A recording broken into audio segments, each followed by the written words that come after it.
chances when you think that you lost. Oh, I will take your hand and we'll rise up from the dust. Noong October 17 po ay humingi po sa atin ng tulong sa Ate Veronica para kay Kuya Romy, ang kanyang asawa na aksidenteng nahulog sa kalabaw. At ito po ay agaran kong ipinahayag in public po, at tayo po ay nag-post direct po na mapupunta sa kanilang GCash, at may ilan po na tumulong sa kanila at kami po ay nagpapasalamat. At ayun nga po, ito po ay extra bonus na ating ipamimigay dahil po tapos na po ang ating unang batch. At ayun po, sana po ay mapasaya natin sila sa kaunting tulong na ating ibibigay sa kanila this November. At ayun nga po, kinausap ko ang aking head staff dahil po ako ay malayo, at kanila naman po itong agarang binigyan ng tulong. Thank you, Ate Che.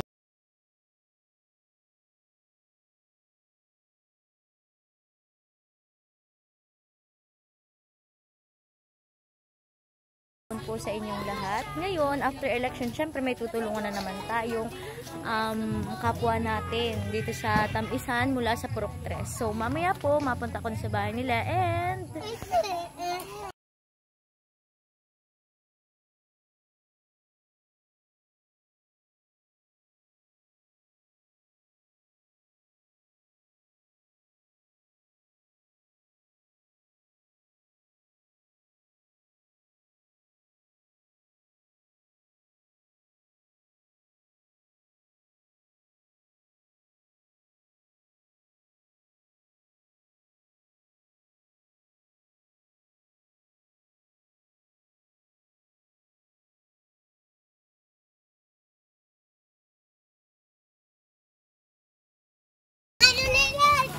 gusto na.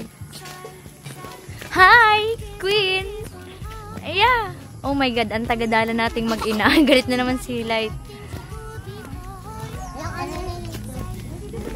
So, nandito na po tayo kay Ate Veronica sa Purok 3 and ito yung kalagay niya. So, magdadala tayo ng goods. Oh my God, ang bigat. Ay sa kaya namin. At syempre, parang muna pa ganyan. Hindi naman si Anggol wala pang feel kaya. Yes po. So, yan po ay handog sa inyo ng simpleng hiling ni Ate Apple po. I-video mo siya. Si Kuya. Finally, nakarating na rin ang simpleng hiling, at ito ay extra bonus nating ibinibigay kay Kuya Romy.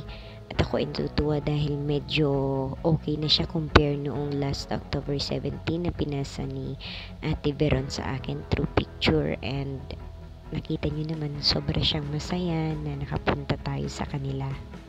At ito naman po sa Ate Veronica ang humingi sa atin ng tulong, at kilala naman po natin si Ate Veronica na isa sa pinakamagaling din na tao or masayahin, isa sa pinakamabait na kilala sa ating barangay. Kumbaga may ayuda na rin ng kasi hindi pa makapagtrabaho yan. 6 months pa yan. Ay, siya po. Ano po nangyari? Nahulog nga yan sa kalabaw. Oh my God. Kahit pala po na Wala daw tao. 6 months na po agad. Tapos kahapon, ito ang Pasensya na ate ha. Pero pag naman monetize niya si ate, paunang tulong pa lang naman po iyan. pasensya ka na dyan, mayroon lang maingani at mayroon tayo. Malaking tulong. Yan ay Lulutuin na namin yan ngayon. lutuin na lang. Sininong mo, tingnan mo naman. Lulutuin na yan. Ano pa rin, Iman? Kaya nga po. Ganito. Nasaan si Lolo? Yan naman ay Nasaan si Lolo? pag naman po nagkano na. Pag nagkasahod. Siyempre ang gusto lang din. Yung mga Hiling basta ayos lang. Opo. At the same time po. At least ay Pero nakarating. pang unang pa naman po yan. Pag syempre po na monetize sa ating goal, mas madami pa po. Mas maitutulong pa po. Kasi may palaro pa po siya sa susunod po. Kaya Kaya nagpapasalamat ako ng marami kay Anggol. kahit simple lang At dahil simple lang may nakarating kahit pa paano. magic sarap. May magic sarap.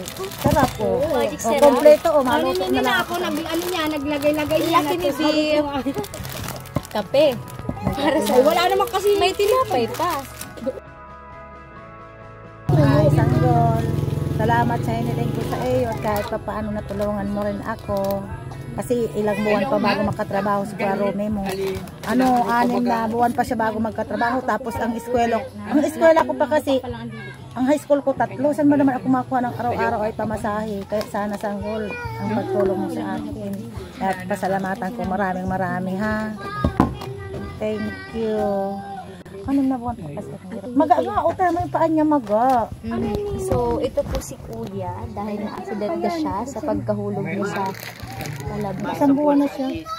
Isang buwan na hindi natatanggal yung pagkamaga ng paan niya. Nag-chat nga ako, Pero chat niya ano sa pong akin ni sabi Ruby. sa ospital sa Pareho yan nung biyan Mabalik ko. siya sa pizza case. Ayun na namang problema. Ako wala akong pampakano sa kanya sa pizza Namog case. naman. Wala man bagang trabaho. Sa probinsya, Nag-truck pwede na po mo libre. naka-wheelchair na yung biyan. Ay, pamasahe. Tapos Nagkasabay-sabay siyempre nareseta baga ng gamot. Nagkasabay sila ko. Salamat Sanggol sa tulong mo.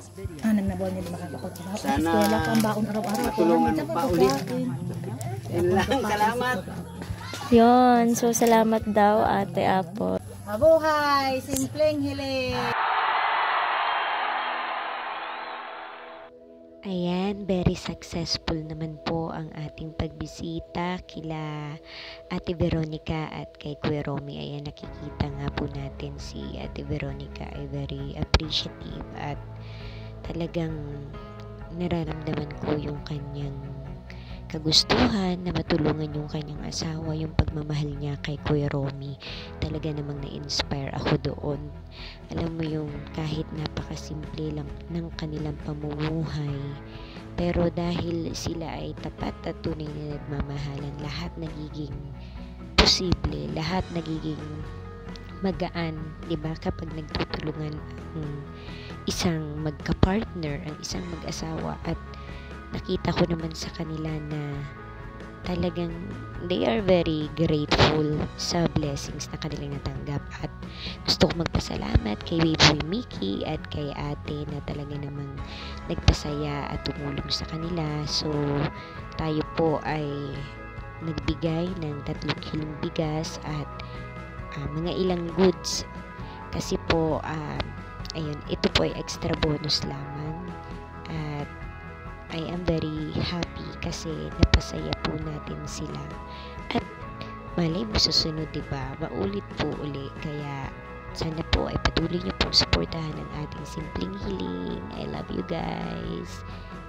Napasaya na natin sa Ate Veronica at Kuya Romy. So, see you next time, Ate at Kuya. Thank you so much and thank you, Lord. Another mission accomplished. Success.